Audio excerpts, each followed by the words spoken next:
Here, this is just a visual on a Sunn Sonaro 1971 amp head. It's missing the tubes.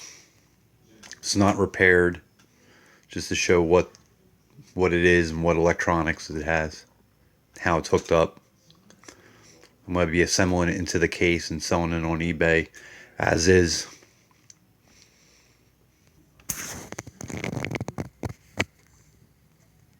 There it is, how it's wired, starting on the bottom.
And there's a date code on the side.